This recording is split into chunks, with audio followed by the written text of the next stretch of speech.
आपल्याला सगळ्यांनाच कल्पना आहे की गणपती बाप्पाला मोदक प्रचंड आवडतात. बाप्पाला अनेक प्रकारच्या पदार्थांचा नैवेद्य दिला जातो. पण जिथं बाप्पा तिथं मोदक हे समीकरण नेहमीचं ठरलेलंच असतं. काजू मोदक, उकडीचे मोदक, मोतीचूर मोदक, माव्याचे मोदक, लाल गव्हाचे मोदक अशा वेगवेगळ्या प्रकारच्या मोदकांचा नैवेद्य गणपतीच्या दिवसात बाप्पांसाठी तयार केला जातो. पण गणपतीला मोदक इतके का आवडतात? तुम्हाला माहीत आहे का? मोदकांच्या नैवेद्यामागे खास कारणही आहे. एकदा भगवान शिव झोपले होते.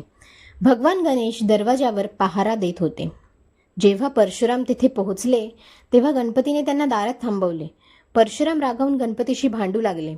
या युद्धात भगवान शंकरांनी दिलेल्या परशुने परशुरामाने गणेशावर हल्ला केला, ज्यामुळे गणपतींचा एक दात तुटला. जेव्हा दात तुटल्यामुळे गणपतीला अन्न चावण्यास त्रास होऊ लागला तेव्हा त्यासाठी मोदक तयार केले गेले. मोदक मऊ असतात आणि त्यांना चावण्याची गरज नसते, म्हणूनच भूक लागल्यानंतर गणेशजींनी मोदक खाल्ले. तेव्हापासून मोदक हा गणपतीचा आवडता पदार्थ बनला. मोद म्हणजे आनंद.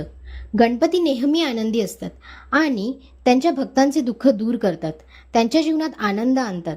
म्हणूनच गणपतीला विघ्नहर्ता असेही म्हणतात. गणपतीला प्रसन्न करण्यासाठी भक्त मोदक अर्थात आनंदही देतात. गणपतीला 21 मोदक अर्पण केले गेले तर त्यांच्याबरोबर इतर सर्व देवतांचेही पोट भरले जाते. याच कारणामुळे नैवेद्यात गणपतीला मोदक अर्पण केला जातो, जेणेकरून त्यांच्याबरोबर इतर सर्व देवतांचे आशीर्वादही मिळू शकतील. चला तर मग भेटूया 11 दिवस 11 नैवेद्याच्या पुढच्या भागात. बोला गणपती बाप्पा मोरया.